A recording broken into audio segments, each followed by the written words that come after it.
So for this video, I'm going to be providing some tips for when you are building your team, if you will, in Artifact. Now these are meant to be beginner friendly, but if you're a veteran, maybe you'll see some insight or this might help you out. And these are strategies you can apply both in Constructed and in Draft. Now, what am I talking about when I say building my team? I mean selecting your heroes, the 5 heroes that you're going to play, and then placing them in the proper slots to get the most out of them. When I say slots, I'm talking about this right here. So when you're building a deck, you get these 5 positions, 3 heroes in the first round, a hero in the second round, and then finally your last hero in the third round. Now these positions are round 1, round 2, round 3, but you may hear people refer to them with a slang term, right? It comes from poker.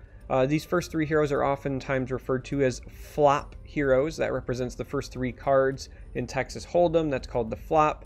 Since you get 3 heroes here and it's on the first turn, people have just naturally adapted it because they're very, very similar. So if you hear flop heroes, they mean these first 3 that come down.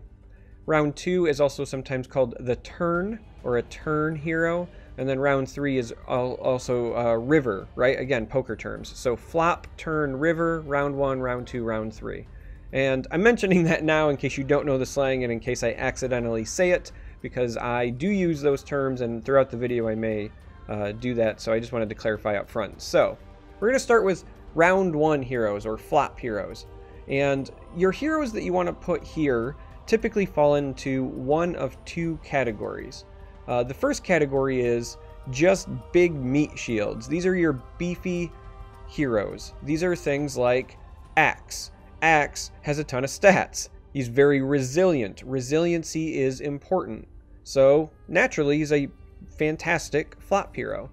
In blue, Zeus is pretty resilient as far as blue goes. You do also have Canna has potential to be there. She's a bit of a flex hero, and I'll talk about that in just a moment when we get to round 2. In black, Phantom Assassin is like your poster child. Bounty Hunter is also pretty resilient as far as black goes, so they are very, very commonly put in these slots as well. Sorla Khan's a bit of a flex hero, so we'll get to that. And then green has things like Omni Knight, for example, who has a lot of stats. Now, it's not just resilient heroes, though. The more resilient, the better. The other part, or the other thing to consider is there something I want to leverage early and often? So coming back up here, Luna is perhaps the poster child for this, right? Luna, very resilient for a blue hero, but even more importantly, she has this passive ability, right? Lucent Beam.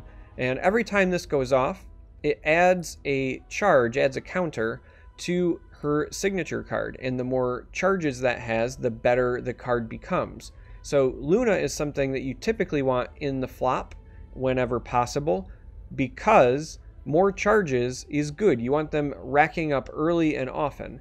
Another good example of heroes that you want to leverage early are things like Enchantress, things like Treant Protector, and definitely things like Lycan, right? These are all, again, heroes that are resilient. They all have high health totals, but their passives or their abilities are things you can use right away. Lycan, for example, will make the melee creeps that spawn with him trade with other melee creeps, and if you're trying to create an early snowball, that's very powerful. Similarly, Treant Protector provides armor, Enchantress provides regen, and so these things kind of help protect you early on in terms of your board state. So they're natural heroes to include in these round 1 slots. Now, moving on from that, well, all right, so let me stop before we move on and say, I mentioned some ideal choices. You may have to run other heroes in those slots, specifically in draft, right? So in draft, you know, things don't go your way, and maybe you have to use a Keef, right? Keef the Bold, good old Keef. If that's the case, like, Keef is still a fine flop hero. You know, things like Mazzy is fine as a flop hero in draft because she's very resilient. He, she, I think it's actually a he, but I don't know why. I think the name makes me want to say she, and given that it's some fantasy race, I actually can't tell, but because he appears to be shirtless, I guess it's a he. We'll go with he from now on, but I'm gonna mess that up. My point here is, the early ones that I mentioned here were kind of like with Constructed in mind, but in Draft, you can apply the same principles, right? Bristleback is fine to flop, and you know, Ursa is fine to flop, so on and so forth. The key is, you know, what are my heroes that give me the best presence, and what are my heroes that have abilities I want to use early?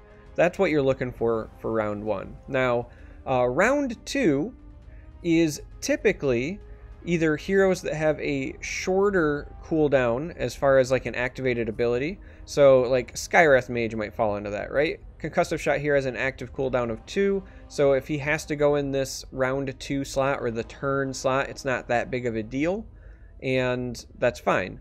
The other heroes that typically want to go here are either more beefy heroes that you couldn't fit because you had so many in round 1, right? So if you draft a bunch of meat shields and then you also have a Bristleback, it's fine if he's coming down in round 2.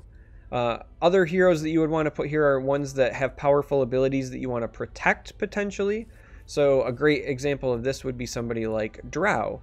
Drow's passive is fantastic, and you want to utilize it as much as possible because it buffs everything across all your boards. But with only 7 health, it's pretty risky to include her right in the beginning.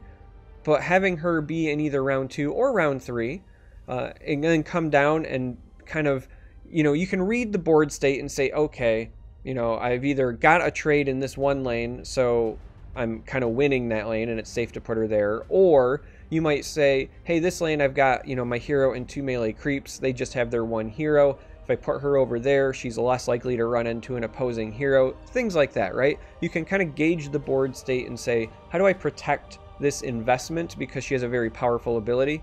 Those are, again, heroes you kind of want in round 2. And then the other heroes that you would potentially want in round 2 are what I call flex heroes. Now, these are heroes that could have probably been on the flop, but sometimes it actually works in your favor if they're in round 2.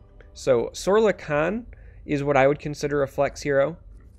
And believe it or not, in many ways, I think that Bristleback is a bit of a flex hero. Now, why do I think that these two are flex heroes? Well, Bristleback gets benefits if he kills an enemy hero. So if you delay him around, instead of just hoping or praying to RNGesus that he lands in the spot you want him to be in during the initial flop, you could potentially delay him to round 2, read the board state and say, okay, if I go here, you know, I'm either guaranteed going to end up in front of a hero, or maybe I've got like a 50-50 shot, which is far better than just going in blind. So you can get Bristleback in so you can get that combat, get his armor, and start getting advantage from him right away. Similarly with Sorla, it's like the exact opposite. Sorla, you don't want to run into heroes. Sorla, you want to run into towers because she hits like a truck. That spear is not made for killing people, it's made for killing towers. So, same thing. If you save her or delay her to round 2, yes, you lose some of the potential of like high rolling early tower damage by not having her on the flop, but you might be able to get more consistent damage on a tower with her if you just wait a little bit. And there are other heroes that are like that. Debbie is another great one because, again, gets bonus damage against towers, much like Sorla. And, you know, coming down into green, for example, if you're running a Viper and you want to try to get the passive, right, start modifying the enemy's attack values down, maybe you save Viper for then. You know, most of the blue heroes, if you can help it, you kind of want them to be in round 2 because they fall under that Drow category. You want to protect them. Heroes like Venomancer, heroes like Prelix, they have fantastic passives that create more creeps. So you want to try to get them into a place where, you know, they can survive, and then you generate that value.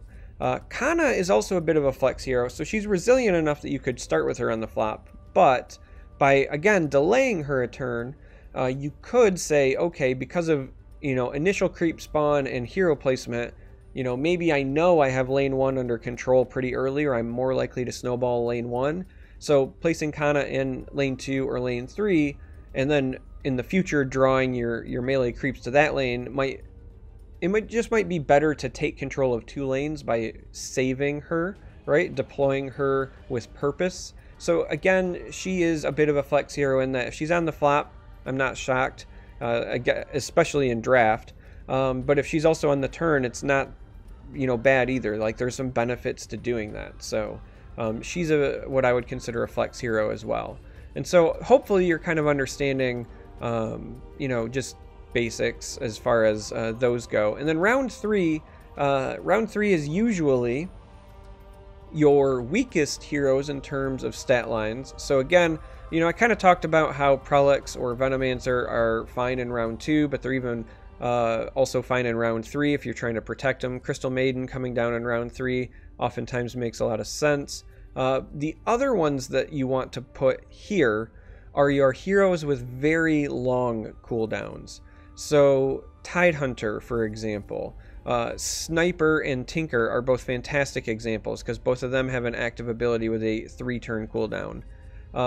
Chen, if you don't need Chen for his stats, because 4-9 is respectable, especially in draft, and that's, let's be honest, most likely where you're going to play Chen. If you don't need him on the flop, then Chen is great to come down late so that you can hopefully get the Holy Persuasion off. But your heroes with these long cooldowns on their activated abilities, they do their best work coming down at the very, very end because they have to survive far less turns before you get to use their ability. So like if Sniper comes down, he only has to survive a turn and then you can use Headshot. Same thing with Tinker and his laser. So you're kind of hedging your bet. Now, again, if you have multiples of these, like let's say you're lucky enough to draft both a Tinker and a Sniper, having one in round 2 isn't the end of the world, because if they come down in round 2 and then they die, by the time they come back from the fountain, their ability will be off cooldown. So there are some nuances to it, some things to consider. But that's overall like your basic tips, right? Just beginners. Hey, what do I want here on my first turn, right? These are your beefy heroes, the heroes you want to leverage early. Round 2, what do I want? These are things that I want to either have played as flex heroes or things I want to protect that might help snowball. Round 3 is typically your long cooldown heroes. But again, this is all assuming that you have some of these, right? Like sometimes you draft and you don't get any of that. Like I've done drafts where I've ran 5 basic heroes, and at that point, you're just doing your best to mitigate your pretty bad draft. Another thing to consider, and so we'll just load up an example deck here real quick that I had prepared. Another thing to consider as far as when you place your heroes and where is your curve, or even more importantly, the amount of cards that you want to play at different times of the game, right? So here, this is like a green-black aggressive deck, right? We have 2 green heroes, 3 black heroes. And we can see right out of the gate that we've got Lycan, which is somebody you want on the flop because of his passive ability. Phantom Assassin, again, nice resilient hero. Sorla Khan, this is a hero that again is in that flex spot. Now, you might say to yourself, okay, this is here strictly because, Drow is something we want to protect. And that's only partially true. The other reason to really put Sorla Khan here as opposed to the Drow and flip-flop these is you've got far more black cards that you might want to play on the first turn than you do green cards. You only have this Mist of Avernus. So unless you draw more than 1 Mist of Avernus in your opening hand, you're not really missing out by only having 1 green hero. But if you draw, 2 Untested Grunts, or if you draw 1 Untested Grunt and 1 Assault Ladders, these are things that you want to play early and often, so having the 2 black heroes ends up just being more important. And so the cards that you run do also sometimes dictate when you put your heroes in your lineup. And then Tinker's at the end, again, because of the long activated ability. But I wanted to mention this thing about your color cards and your curve because it matters far more in draft. There are times where I have had heroes that are great flop heroes, but I've actually put them in this round 2 spot because having them on the flop meant I was not playing anything in their lane at all, right? Let's just say, hypothetically, you're lucky enough to draft Axe. Awesome, you drafted Axe. You should almost always want Axe on the flop. But if you're maybe drafting and you've done like a 2-2-1 split and Axe is your only red hero and you're just running him because Axe is that powerful, and you also didn't draft many cheap red cards, maybe you've got let's just take a look, right? Like, so maybe you don't get Bronze Legionnaires, but maybe you did get lucky, right, along with your axe, and you got Legion Standard Bearer. Or maybe you got something like Stonehall Elite, right? Those all cost 4. So placing axe here, because you know you're not going to play any red cards until the second turn anyway, is not crazy, you know? Again, axe is strong enough. If you want to throw them on the flop, you can, but, you know, if you've got a bunch of, in that draft, right, cheap cards that belong to the other colors, and your red doesn't start until mana 4, it's not unreasonable to hold off your axe to here. And so I just want to point that out because, again, it matters far more in draft. In draft, pay attention to what you've drafted and the turns that you're hoping to play stuff on so you don't cripple yourself and end up with clunky hands as a result. And that's it. That's it for the tips. Again, this was meant to help beginners out, but if you're a veteran and you watched it this far, first of all, thank you. And second of all, I hope you got something out of it. Anyway, thanks for watching. Until next time, I'll see you then.